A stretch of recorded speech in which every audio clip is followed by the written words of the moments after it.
एक छोटे से गांव में एक आदमी रहता था। उसके घर के पास में एक पहाड़ था जहां पर वह रोज सुबह जाता था। वहां पर थोड़ी देर उस पहाड़ पर बैठता, फिर वापस आ जाता। तो रोज की तरह वह सुबह सुबह जा रहा था। पीछे से उसका छोटा सा बेटा आया। उसने आकर के उसका हाथ पकड़ लिया और कहा कि आज मैं भी आपके साथ चलूंगा। उसने पहले तो उसको थोड़ा सा समझाया और मना किया। कहा कि जो रास्ता है वो बहुत ही छोटा है और चढ़ाई बहुत ज्यादा है, तो तुम मेरे साथ नहीं चल पाओगे। लेकिन फिर जब उस बेटे ने जिद करी तो पिता मान गया और दोनों पहाड़ पर चढ़ने लगे। पिता ने बेटे का हाथ कस करके पकड़ा हुआ था। लेफ्ट साइड में पहाड़ी थी और राइट साइड में खाई थी और रास्ता बहुत ही छोटा था।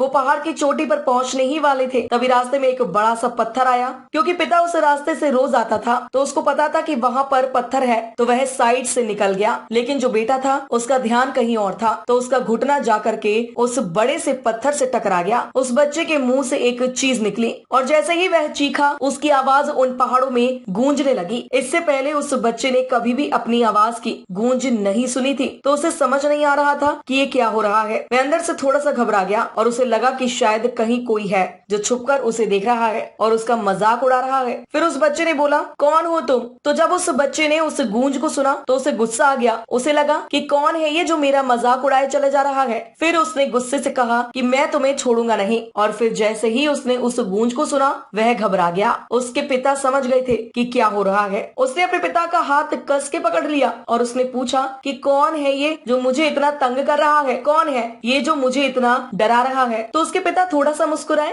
और उन्होंने खाई की तरफ देखा और जोर से बोला, मैं तुमसे बहुत प्यार करता हूँ। वह सुनकर वह बच्चा हैरान हो गया और उसे समझ नहीं आया कि हो क्या रहा है, क्योंकि वही इंसान जो उसका मजाक उड़ा रहा है, उसको तंग कर रहा है, वह उसके पिता को बोल रहा है कि मैं तुमसे बहुत प्यार करता हूँ। तो उसके पिता ने अपने बेटे को देखा और वो समझ गए कि उसके मन में क्या चल रहा है। और फिर दोबारा उन्होंने बोला, तुम बहुत अच्छे हो। और ये सुनकर उनका बेटा थोड़ा सा मुस्कुराया और पूछा अपने पिता से कि ये क्या हो रहा है। फिर उसके पिता ने अपने बेटे को समझाया, ये जो आवाज तुम सुन रहे हो ना, ये किसी और की नहीं है, ये तुम्हारी ही आवाज है जो कि पहाड़ों में गूंज रही है और तुम्हें अपनी ही आवाज सुनाई दे रही है। जैसे तुम बोलते हो ठीक वैसा ही तुम्हें सुनाई देता है। अगर तुम गुस्से से कुछ कहोगे तो पलट करके जो आवाज आएगी उसमें भी गुस्सा होगा, लेकिन अगर तुम कुछ अच्छा कहोगे तो वो आवाज भी अच्छी होगी। बिल्कुल इसी तरह से हमारी जिंदगी में भी होता है। जैसा तुम अपने मन में इस जिंदगी के बारे में सोचते हो, ये जिंदगी तुम्हारे लिए बिल्कुल वैसी ही हो जाती है। अगर तुम मन ही मन अपने आप से ये बोलते रहोगे कि मेरी जिंदगी तो बहुत बुरी है,